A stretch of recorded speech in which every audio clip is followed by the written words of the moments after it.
इसी जगह पे आई, मैंने आके सारी लाशों को देखा, सब एक जैसी लाशें नजर आई। मैंने कहा भूपी इसी लाश के पास उठे थे, इसी ने हाथ उठा के कहा था आ बेटी मेरी सीने से लग जा। कहा बेटी फिर पैर से क्यों लेटी? कहा मेरे बाप के सीने पे इतने जख्म थे कि सर रखते हुए दुख हो रहा था, अगर मैं सीने पे सर रख देती मेरे बाप को तकलीफ हो जाती। एक पैर के तलवे ऐसे थे जहां पर जख्म नहीं था, इसलिए मैंने सर रख कर सो गई। कहा बेटी आओ तो सही, खेमे में लेके आई है। कहा भूपी बात क्या है? कहा लो बेटी 3 दिन की प्यास है, पानी पी लीजिए। अब मेरे घर हुसैन के घर की तरबियत देखें। सैयदा सकीना कहती है भूपी जान प्यास तो आपको भी लगी है, आपकी भी 3 दिन की प्यास है, ये पानी आपने क्यों नहीं पिया? हजरत ज़ैनब कहती है ए सकीना जिन घर के बच्चे प्यासे होते हैं उस घर के बड़े पानी नहीं पिया करते हैं। इतना सुनना था, हजरत सकीना ने प्याला हाथ में लिया और दौड़ लगाई मंजिल की तरफ। हजरत ज़ैनब ने कहा था सकीना कहाँ जा रही हो? कहा भूपी अभी आपने कहा था जिस घर के बच्चे प्यासे होते हैं उस घर के बड़े नहीं पीते हैं। कहा भी मुझसे छोटा मेरा असगर प्यासा है, ये पानी पहले उसे पिलाया जाएगा।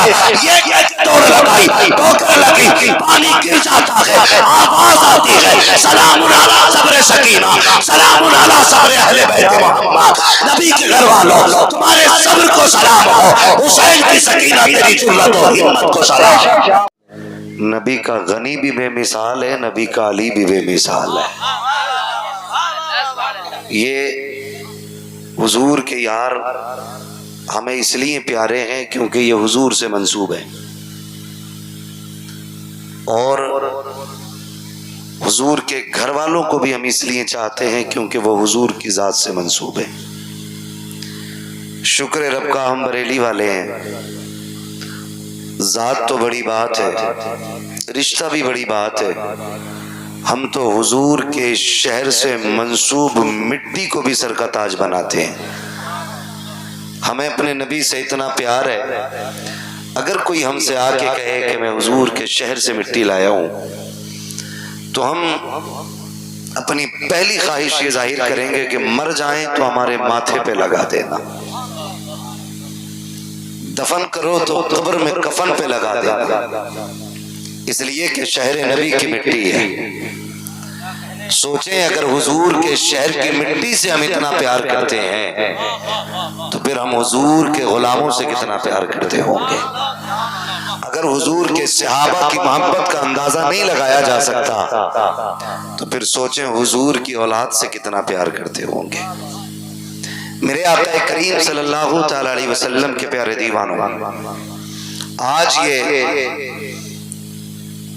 10 मुहर्रम शरीफ की शाम 11वीं शब आ गई है। तारीख में इस शाम को शाम गरीबा कहा जाता है। अल्लाह समझ की तौफीक अता करे, और जो मैं कह रहा हूं खुदा करे वो आप समझने लग जाएं। आज की शाम को शाम गरीबा कहा जाता है। ये जो आज मुहर्रम का 10वां दिन गुजरा है, ये अहले बैत की शहादत का दिन था। बोलो था कि नहीं? बोले आपने बड़ी उम्दा तकरीर भी हजरत से समाअत फरमाई मोहम्मद अली भाई से पहले। बहुत गौर से मेरी बात सुने। ये 10 तारीख का दिन शहादत का दिन था, लेकिन बेशुमार जगहों पे मेले लगे, तमाशे हुए, और मजहब इस्लाम के उसूल और कवानीन के साथ मजाक किया गया। कहने को हम मुसलमान हैं, 10 तारीख के दिन कितनी बेटियां हमारे घरों से बिना दुपट्टे के निकली, कितनी बहन बेटियां बाजारों की रौनक बनी। किसी को इसका एहसास नहीं। हमने 10 तारीख को भी मेले का दिन बना दिया। बाज़ाब्ता लोग कहते हैं हमारे त्योहार का दिन है। ओ भाई, 10 तारीख को मुस्तफा के शहजादों ने कुर्बानियां पेश की हैं। होना तो ये चाहिए था। आज के दिन हर घर से हर दर से कुरान की तिलावत की आवाज आनी चाहिए थी। अगर मैं भी हाथ उठवा लूं ना कि कितने लोगों ने आज कुरान पढ़ा है, तो मेरे ख्याल से 50% हम में ऐसे लोग होंगे जिन्होंने कुरान नहीं पढ़ा होगा। मुझे बिला वजह की डींग मारनी नहीं आती। 50% ऐसे लोग होंगे जिन्होंने आज कुरान देखा भी नहीं। पढ़ना तो बड़ी बात है। और कितनी बेटियों के सरों से दुपट्टे उतरे, कितने घरों की इज्जत नीलाम हुई, ये एक अलग मसला है। ज़ोहर असर मगरिब इशा में कितनी भीड़ मस्जिदों में थी, ये एक अलग मसला है। मेरी कौम के नौजवानों, जरूरी है कि हम करबला वालों का पैगाम भी याद रखें। जो उन्होंने सबक दिया उम्मत को, वो भी हमें याद रखना बहुत ज्यादा जरूरी है। अल्लाह भला करे उन लोगों का जिन्होंने आज के दिन भी सबील के बड़े बड़े स्टॉल लगाए, उन लोगों को पानी पिलाया। उनके पानी पिलाने से लग रहा था कि ये आज जो लंगर चल रहा है, ये गुलाम ये बताना चाहते हैं कि कल जब तुम नहरे फुरात पे काबिज थे तो तुमने नबी के बेटों को पानी नहीं दिया। आज जब पानी हमारे हाथ में है तो हम सिर्फ अपने नहीं बल्कि गैरों को भी पकड़ पकड़ के पानी पिला रहे हैं। जिस तरह आपने सबील पे गौर किया, लंगर पे गौर किया, काश उतना ही हमने कुरान पे भी ध्यान लगाया होता। जब 10वीं शब आई और यजीदी हमला करने के लिए तैयार थे, तब मेरे इमाम ने कहा था एक रात की मोहलत दें। उन्होंने ये समझा शायद ये तलवारें तेज करेंगे, एक रात का मौका मांग रहे हैं, निशाने दुरुस्त करेंगे, रात भर प्रैक्टिस करेंगे, तब जाके सुबह जंग लड़ेंगे। लेकिन तारीख गवाह है, करबला की मिट्टी गवाह है, एक एक जर्रा गवाह है करबला शरीफ का, कि जब इजाजत और मोहलत मांगी ना मेरे इमाम ने,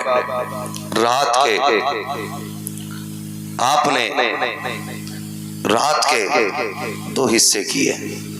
एक हिस्से में नमाज को रखा, दूसरे हिस्से में तिलावत को रखा। सब ये हिसाब लगा रहे थे कि तलवारों की तैयारी होगी, लेकिन अल्लाह वाले तो जन्नत की तैयारियां कर रहे थे। वाह वाह वाह, जन्नत की तैयारियां कर रहे थे। और तैयारियां भी कैसी? पानी नहीं था, तयम्मुम है, जबान सूखी है। मोहम्मद अली भाई कारी हैं और बहुत अच्छे कारी हैं। मैं कहता हूं कभी नात के बाद इनसे कुरान भी सुना करो। कई इनामी मुकाबले जीते इन्होंने कुरान। बहुत उम्दा कारी भी है मोहम्मद अली भाई। कभी इनसे सुने कुरान, लेकिन हमने सिर्फ नात सुनी है तो सिर्फ नात सुनते हैं। अगर कुरान एक बार सुन लिया इंशाअल्लाह फिर कुरान सुनने के आदी हो जाएंगे। मेरा कहने का मतलब ये है, अगर आज का कोई अच्छी आवाज वाला कारी किसी महफिल में बैठ के कुरान पढ़ दे तो हवाएं थम थम के कुरान सुने, परिंदे उड़ना छोड़ के कुरान सुनने लग जाएगा। सोच तो सही, जब करबला में नबी का बेटा कुरान पढ़ता होगा तब उस लहजे की खुशबू कैसी होगी, क्या रंग आता होगा उस जमीन पर। मुअर्रिखीन ने लिखा है कि एक खेमे में कुरान पढ़ा जा रहा है। आज एक एक घर से कुरान उड़ गया है, बुरा मत मानिएगा, एक एक घर से कुरान उड़ गया। अगर घर के अंदर 4 बंदे हैं तो 6 मोबाइल तो हैं, 3 नहीं है। 4 के पास 6 मोबाइल है, 3 नहीं है, लेकिन कुरान एक ही है, एक ही है। उसमें भी पढ़ने का नंबर नहीं आ रहा है।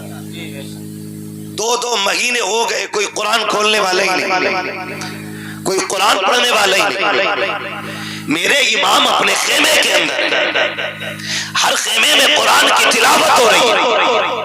हुसैन की शहजादी सैयदा सकीना आई, कहने लगी बाबा क्या मैं कुरान नहीं पढ़ूंगी?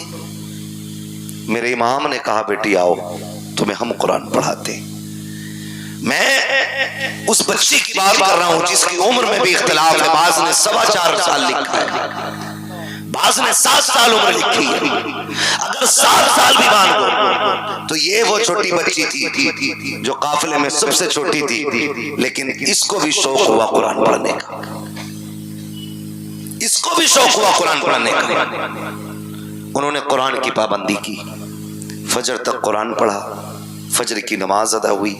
फजर की नमाज के बाद फिर जब आमिर इब्ने साद की जानिब से जंग का आगाज हुआ, यके बाद दीगरे जाने जाती रही। जब जानों की कुर्बानियां होती रही, याद रखिएगा हुसैन के साथ में मुस्तफा के 9 सहाबा भी आए थे। कितने सहाबा बोले? कितने? 9 सहाबा। कितने? जोर से कितने? 9 सहाबा भी मुस्तफा के थे, लेकिन उनकी मोहब्बतों को सहाबा इकराम ने उस वक्त खानदाने नबुव्वत के किसी फर्द को जाने नहीं दिया जब तक अपनी जानों की कुर्बानियां पेश नहीं करती। जब जानिसार जाने लुटा चुके, फिर अहले बैत अत्हार की बारी आई। फिर अहले बैत अत्हार की बारी आई। उनमें भी आप देखें कई बार आएंगी जमातें, टीमें आएंगी, कहने लगी हजरत अली को उनसे इख्तिलाफ, हजरत उमर को उनसे इख्तिलाफ, अबू बकर सिद्दीक को वो नहीं मानते, उमर को वो नहीं मानते। आप खुद फैसला करें। मेरे इल्म के मुताबिक मैदान करबला में हजरत अली के 6 बेटे मौजूद थे। कितने? 6। जोर से कितने? और बोले कितने? 6 बेटे हजरत अली के मौजूद थे। जो बताना चाहता हूं वो ये बात है कि उनमें एक बेटे का नाम अबू बकर इब्ने अली है, दूसरे बेटे का नाम उमर इब्ने अली है, तीसरे बेटे का नाम उस्मान इब्ने अली है। अब मुझे एक बात बताओ, अगर मुझे आपसे नफरत है तो मैं आपके बेटे के नाम पे अपने बेटे का नाम रखूंगा? आप रखोगे? नफरत अगर होती है तो नाम नहीं रखे जाते। ये नफरत की तो वजह है जो किसी का नाम यजीद है तुम्हारे गांव में कोई यजीद? बोले है? सुना कहीं? नहीं है ना? क्यों? क्योंकि नफरत इतनी है लोगों को यजीद से, कोई अपने कुत्ते का नाम भी यजीद रखना नहीं चाहता। और हर घर में झांक के देखो, हर घर में एक हुसैन जरूर मिलेगा। वाह वाह वाह वाह वाह। हर घर के अंदर एक हुसैन मिलेगा, एक घर में कई हुसैन मिलेंगे। वजह क्या है? वजह ये है कि उनकी मोहब्बत का चिराग दिल में जल रहा है। सुभान अल्लाह, दिल में जल रहा है। इनके दरमियान मोहब्बत थी, तभी तो नाम रखे गए, तभी तो नाम रखे गए। और मैं तो चैलेंज करता हूँ राशियों की उन नाजायज औलादों को कि जो कहते हैं आपस में मुख्तलिफ थे, अलग थे। तारीख का ये बाब उठा करके देखो, जब अली के निकाह की बारी आई है तो रिश्ते का मशवरा देने वाला उमर है, और जिसने निकाह में जायज दिया है उस साथ को सिद्दीक़ अकबर कहा जाता है, जिसने निकाह का खर्चा उठाया उस साथ को उस्मान गनी कहा जाता है।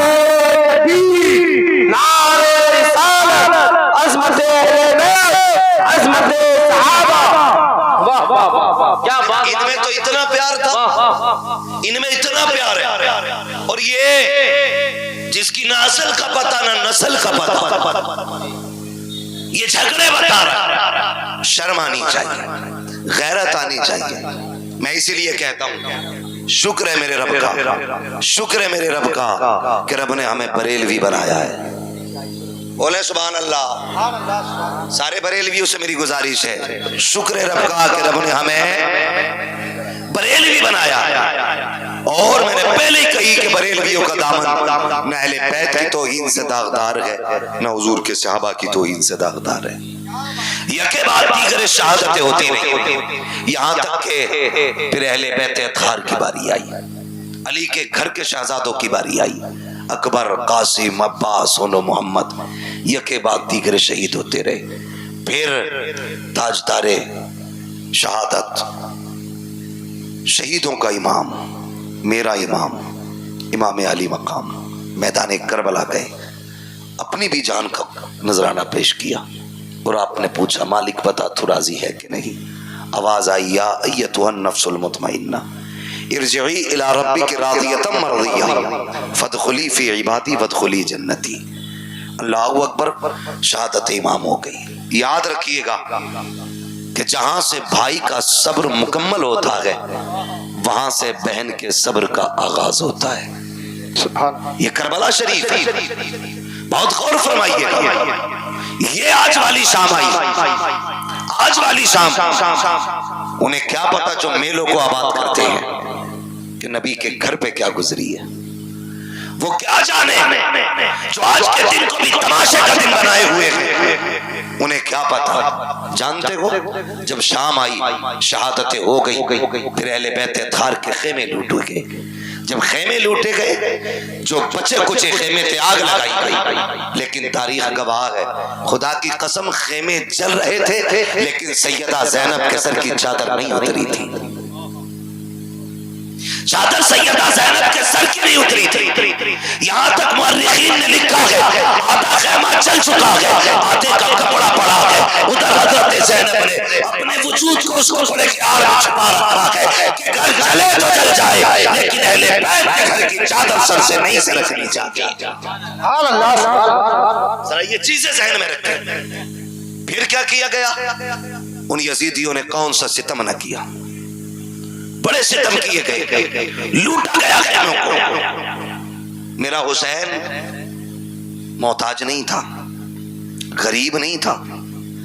जब करबला शरीफ गए थे तो 42 ऊंटों पे तो करबला वालों का सामान गया था।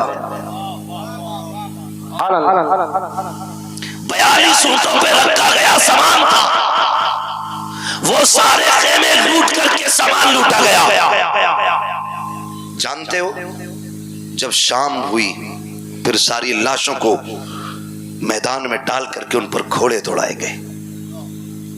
यही शाम गरीबा, जब लाशों पर घोड़े दौड़े, कोई माई का लाल बता नहीं सकता सैयदा ज़ैनब ने पर्दा छोड़ करके लाशों की तरफ दौड़ लगाई हो। कोई नहीं बता सकता उम्मे रुबाब ने पर्दा छोड़ा हो, कोई नहीं बता सकता शहरबानों ने शरीयत की हदें तोड़ी। आज मुहर्रम के नाम पे गुंडागर्दी, मुहर्रम के नाम पे याशियां बदमाशियां, मर के पता चलेगा हुसैनी कौम का, यजीदी कौम का। क्या किरदार बदलो अपने। ओ भाई, लाशों पे घोड़े दौड़ते रहे, अहले बैत ने पर्दा नहीं छोड़ा, नबी के घर की बेटियों ने पर्दा नहीं छोड़ा, लाशों की हड्डियां तोड़ी गई, हद हो गई। फिर बात वो आ गई कि जब लाशें वीरान कर दी गई, फिर सैयदा ज़ैनब ने रज़ी अल्लाह तआला अन्हा सारी लाशें इकट्ठा की, एक जगह रखी ला करके, एक जगह। कितना मुश्किल काम था। और फिर उसके बाद उन लाशों पे पहरा देना, ये सबसे मुश्किल काम था। पहरा देने के लिए अली की बेटी बैठी, और जब पहरे की बारी आई, बैठी है लाशें, कुछ बिखरी हैं, कुछ इकट्ठा है। आप बैठी हैं, सर पे चादर तजीर है, हाथ में आज तलवार नहीं है, गाजी अब्बास का टूटा हुआ खंजर का टुकड़ा था, और लेकर के वहां बैठी जहां लाशें थी, और इस नीयत से बैठी कि अब तक हद हो गई, अब देखते हैं कौन है जो अहले बैत की लाशों के साथ खिलवाड़ करे। ये सोच के आप पहरेदार बन के बैठी। रात के 2 हिस्से गुजर गए। जब रात के 2 हिस्से गुजरे तो किसी के आने की आहट महसूस हुई। जब आने की आहट महसूस हुई, सैयदा ज़ैनब ने चादर संभाली और अपना खंजर का टुकड़ा संभाला। इरादा ये था अगर कोई दुश्मन आएगा तो अली की बेटी अली के जलवे दिखाएगी, और अगर कोई होगा अजनबी तो फिर जाने दिया जाएगा। जब आने की आगत महसूस हुई, सैयदा ज़ैनब ठहर गई, कहती है कौन? ठहर जा वहीं। लेकिन सवार जो आ रहा था वो रुका नहीं, वो चलते चलते सैयदा ज़ैनब के करीब आया। गरीबुल वतनी है, परदेश है, तन्हाई है, भूख है, प्यास है, चारों तरफ से दुश्मनी है, तारीकी है, एक वहशत है। जब वो करीब आया उसने आने वाले ने कहा बेटी तू कौन है? क्या जैसी लफ्ज़ बेटी कहा ना तो सैयदा ज़ैनब के हिचकी बंद गई। फरमाने लगी कौन है ये अजनबी जो हमें बेटी कह के आवाज दे रखा गया? यहाँ तो कोई हमें पानी पिलाने वाला नहीं, आने वाले तो है कौन? फरमाने लगे बेटी तू बता तू कौन है? आप कहती हैं मुझे ज़ैनब कहा जाता है, मैं फातिमा ज़हरा की बेटी हूँ, अली की शहजादी हूँ। कहा कैसे बेटी हो? कहा अपनों के जनाजों पे पहरे दे रही हो। कहा बेटी ये जनाजे किसके हैं? अल्लाह अकबर। सैयदा ज़ैनब ने कहा था आने वाले ये जो सामने जनाजा पड़ा है ये राकिबे दोशे पैगंबर का जनाजा है। कहा ये जो 18 साल जवाना है जनाजा है ये किसका है? कहा ये अकबर का जनाजा है। कहा ये छोटी सी कब्र किसकी है? कहा ये जमात असगर की कब्र है। अल्लाह अकबर। जैसे इतना सुना है आने वाले ने कहा बेटी अल्लाह तुम्हारा हाफिज है। ये जमाने वाला जाने लगा। सैयदा ज़ैनब ने सवारी को रोका। कहा बाद में जा, पहले बता तू है कौन? यहाँ कोई अपना कहने वाला नहीं है, तूने बेटी कह के आवाज दी है। आने वाले ने कहा बेटी पहचाना नहीं, मैं कोई और नहीं बल्कि तुम्हारा नाम मोहम्मद रसूलुल्लाह।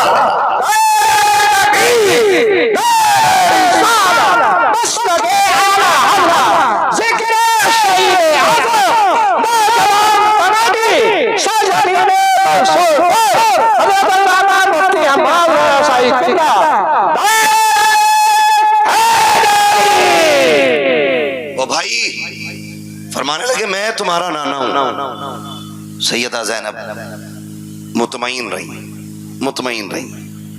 फिर ख्याल आया कि हुसैन ने कहा था कि मेरी सकीना मेरे बगैर सो नहीं पाती है, देखूं तो सही सकीना का हाल क्या है।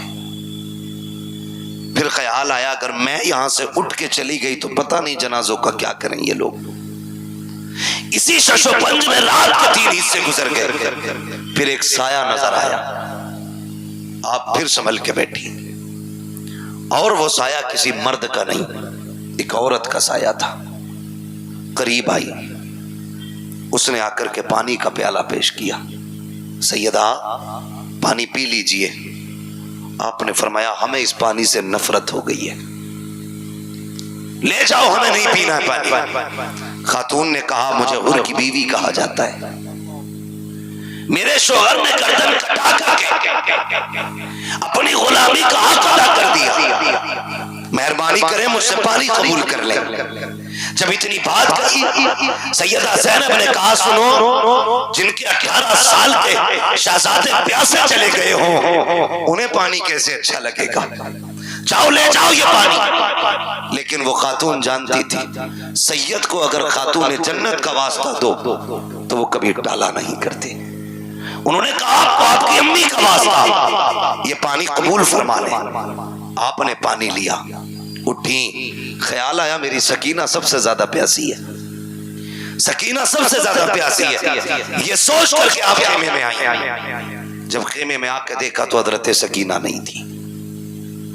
आवाज दी सकीना सकीना, पता नहीं चला। फिर खेमे से बाहर निकली, ख्याल आया कहीं का लाशा था। वहां सैयदा सकीना ने पैरों पे सर रख के लेटी हुई है, पैरों पे सर रख के। बाप बेटी का रिश्ता अलग होता है। आप भी परदेश जाते हो, खुदा की कसम बेटियां अगर छोटी होती हैं उस वक्त तक नहीं सोती हैं जब तक बाप के सीने पे सर रखने जगह न मिल जाए। ये हुसैन की सकीना फरमाती कि मैं गई बाबा के पैरों पे सर, मैंने हाथ पकड़ा, बेटी यहाँ कैसे आ गई? कहा फूफी रात को नींद नहीं आ रही थी। मैंने कहा अब्बा तेरी बेटी को नींद नहीं आ रही है, आके सुला दीजिए। कहा मैंने इतना कहा था, इतने में मक्तल से आवाज आई बेटी यहाँ आ मैं तुझे सुला दूं। कहती बेटी लाशों पे घोड़े दौड़ चुके हैं, किसी लाश की पहचान नहीं हो रही है, तुझे कैसे पता चला कि ये तेरे बाप का लाशा है? हजरत सकीना सकीना ने कहा था मैं इसी ढेर पे आई, इसी जगह पे आई, मैंने आके सारी लाशों को देखा, सब एक जैसी लाशें नजर आई। मैंने कहा भूपी इसी लाश के पास उठे थे, इसी ने हाथ उठा के कहा था बेटी मेरी सीने से लग जा। बेटी फिर पैर से क्यों लेटी? कहा मेरे बाप के सीने पे इतने जख्म थे, सर रखते हुए दुख हो रहा था, अगर मैं सीने पे सर रख देती मेरे बाप को तकलीफ हो जाती। एक पैर के तलवे ऐसे थे जहाँ पर जख्म नहीं था, इसलिए मैंने सर रख सो गई। बेटी आओ तो सही, खेमे में लेके आई है। कहा भूपी बात क्या है? कहा लो बेटी 3 दिन की प्यास है, पानी पी लीजिए। अब मेरे घर हुसैन के घर की तरबियत देखें। सैयदा सकीना कहती है भूपी जान प्यास तो आपको भी लगी है, आपकी भी 3 दिन की प्यास है, ये पानी आपने क्यों नहीं पिया? हजरत ज़ैनब कहती है ए सकीना जिन घर के बच्चे प्यासे होते हैं उस घर के बड़े पानी नहीं पिया करते हैं। इतना सुनना था, हजरत सकीना ने प्याला हाथ में लिया और दौड़ लगाई मंगल की तरफ। हजरत ज़ैनब ने कहा था सकीना कहाँ जा रही हो? कहा भूपी अभी आपने कहा था जिस घर के बच्चे प्यासे होते हैं उस घर के बड़े नहीं पीते हैं। कहा भी मुझसे छोटा मेरा असगर प्यासा है, ये पानी पहले उसे पिलाया जाएगा। ये दौड़ लगाई, ठोकर लगी, पानी गिर जाता है, आवाज आती है सलामुन अला सब्र सकीना, सलामुन अला सब्र अहले बैत मोहम्मद। नबी के घर वालों तुम्हारे सब्र को सलाम हो, हुसैन की सकीना तेरी जुर्रत और हिम्मत को सलाम।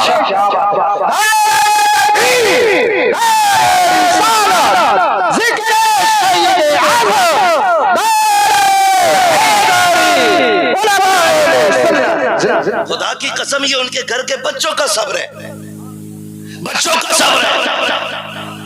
अगर अपना सब्र देखना हो एक बार इफ्तारी में दिन बड़ा होने लगे मस्जिद में इफ्तारी मुंह छुटे लगा दो, बच्चे भी बैठा दो बड़े भी बैठा दो, फिर देखो मुट्ठी भर के कौन खाता है। ये हमारी तरबियत है, ये उनकी तरबियत। 3 दिन के प्यासे लेकिन फिर भी अपने से ज्यादा दूसरे का ख्याल है, दूसरे का ख्याल है। जानते हैं जब 11 की सुबह आई यजीदियों ने इमाम ज़ैनुल आबिदीन को कैद कर रखा था। कहने लगे ज़ैनुल आबिदीन तैयारी कर लो। फरमाने लगे किस चीज की तैयारी? यजीदियों ने कहा सफर करना है। आपने फरमाया परदेसियों की कोई तैयारी नहीं होती है, जहां चाहो ले चलो, हम परदेसी हैं। तारीख गवाह है सबसे पहले बेड़ियां तारीख में हजरत इमाम ज़ैनुल आबिदीन के पैरों में डाली गई, गले में तोक पैरों में बेड़ियां। और जब तोक डालकर के चलाया गया तो इतना वजनी तोक था कि उसके वजन से आप इतने झुक के चल रहे थे जैसे नमाजी रुकू में रहता है। ये कंडीशन। लेकिन नबी के घर वालों तुम्हारी हिम्मत को सलाम। और पीछे से चंद कुत्तों की ड्यूटी थी कोड़े बरसाने की। जब आप कैदी बन के चले और एक चौक से काफिला गुजरने लगा तो किसी ने देखा यार ये तो बेकसूर लग रहे हैं, इनके चेहरे का नूर बता रहा है ये बेकसूर कैदी है। उसने आगे बढ़ के कहा बेकसूर कैदी मेरे हक में दुआ कर दे। जानते इमाम ज़ैनुल आबिदीन ने हाथ उठाए और फरमाया खुदा तुझे किसी मुसलमान का कैदी ना बनाए। जब इतनी बात कही वो तड़प गया, जनाब ये क्या बात कह रहे हैं आप? फरमाने लगे ये बहुत अच्छी दुआ है। कहने लगा क्यों? आपने अपनी कमीज उठाई, पूरी कमर खून से तरती, खून से तरती। का ये क्या है? का ये जो मुसलमान कैदी बना के ला रहे हैं ना हमें, ये उनका सितम है। का ये घोड़े क्यों मार रहे हैं? का परदेसी हूँ, मुसाफिर हूँ, थका हुआ अपनों की लाशें देखी है, भूख प्यास से चला नहीं जाता। का फिर बैठ क्यों नहीं जाता? का अगर मैं बैठ गया तो फिर जिम्मेदारियां करबला में रह जाएंगी। ये जिम्मेदारियां मुझे नाना के मदीने तक पहुंचानी है। अल्लाह अकबर। लोग कुछ भी कहें, जो चाहे वो सोचे, लेकिन खुदा की कसम हम चैलेंज के साथ कहते हैं करबला में भी हाकिम हमारा हुसैन था, कूफे में भी हाकिम हमारा ही हुसैन, बाबर में हमारा ही हुसैन था।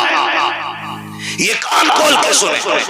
ये अलग बात है कि ये सितम हुए, ये जुल्म हुए, लेकिन मेरे हुसैन ने सब्र का दामन नहीं छोड़ा, दामन नहीं छोड़ा। ये काफिला चला, जानते हो 64 औरतें, 26 बच्चे, 72 नेजों पे 72 सर। तरतीब क्या दी गई? तरतीब ये दी गई कि सबसे आगे शहीदों के सर थे, उनके पीछे इमाम ज़ैनुल आबिदीन थे, उनके पीछे सैयदा ज़ैनब थी, बाकी फिर खवातीन जो कैदी बनाई गई थी, और सबसे पीछे हजरत सकीना की सवारी थी। इस तरतीब से काफिले को ले जाया जाता है। आज हैरत हो रही है भाई, हैरत हो रही है। आज सुन्नी बरेलवी कहलाने वाले लोग ढोलक पे उतर आए। बड़े तारीख के इस बात को भी कि वो जो सारे शहीदों के सर चल रहे थे, उनसे भी आगे यजीदी लोग ढोल लेके चल रहे थे, और वो आगे आगे ढोल बजा के कह रहे थे हुसैन को हमने शहीद कर दिया, कत्ल कर दिया, माज़अल्लाह, फतह हमारी हुई है, इसलिए ढोल बजाए जा रहे थे। जानते हो जब एक चौक से एक बस्ती से काफिला गुजरने वाला था, तो दूर से ढोल की आवाज आ रही थी। एक नाबीना खड़ा था, उसके साथ एक बच्चा था, वो नाबीना भीख मांग रहा था। जब ढोल की आवाज सुनी तो उसने अपने बच्चे से कहा, लगता है बारात कोई बड़ी है। जब बारात बड़ी है तो फिर दूल्हा भी बड़ा होगा।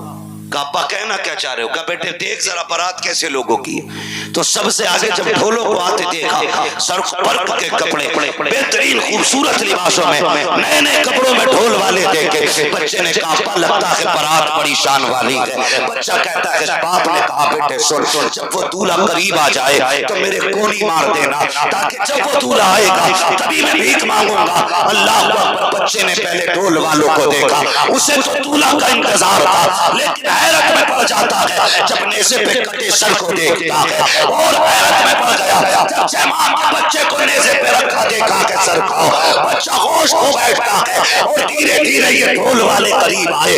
बच्चा अपने बाप की तरफ से मसना शुरू कर देता है, क्योंकि आज तक तारीख में ये मंजर किसी ने नहीं देखा था।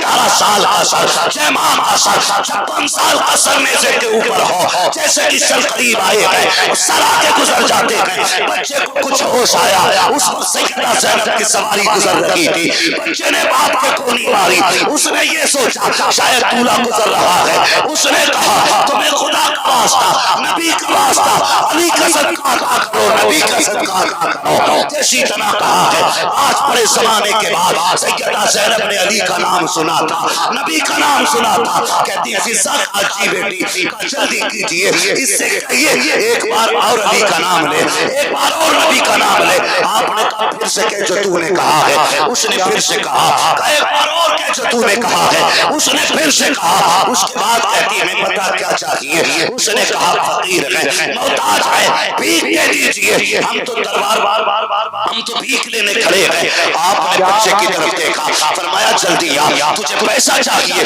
कहा सुन वो जो सबसे पीछे सवारी आ रही है, जा उसके पैरों के निशान की जगह की मिट्टी हटा ले, तेरी जरूरत पूरी हो जाएगी। बच्चे ने बूढ़े का हाथ पकड़ा, उधर दौड़ लगा दी जिधर की खबर सैयदा ज़ैनब ने दी है। जब जाकर के मिट्टी हटाई है, सोना निकल आया है। बच्चे से बाप कहता है बेटे क्या हो गया है? कहा ये काफिले वाले कौन है? कहा क्या हुआ? कहा ये जो लोग जा रहे हैं, इन्होंने कहा था कि मिट्टी हटा ले, बात तेरी जरूरत पूरी हो जाएगी। अब्बा मैंने मिट्टी हटाई है तो सोना निकल आया है। बाप ने कहा सोना फेंक दे, जल्दी तोड़ के चल। कहा जिसने सोने का पता बताया है। कहा किस लिए? कहा तू नहीं जानता है ये जो गुजर के जा रही है, या तो नबी की बेटी गई है या अली की बेटी गुजर के।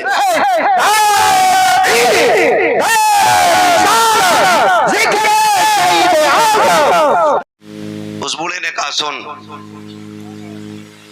या तो ये नबी की बेटी गुजर के गई है या अली की बेटी गुजर के गई है। खुदा की कसम इन्हें मजबूर कहते, इन्हें कमजोर समझते। गलती न करना, बातें बहुत सारी है, मगर तवज्जो करें, इस बात को आखिरी बात समझ के सुन लें। तवज्जो है, जरा कह दें या हुसैन। जितने लोग सुन रहे हैं सारे बस वही बोलें, वाह हुसैन, और जोर से बोलें वाह हुसैन। हाँ सुने बहुत गौर से।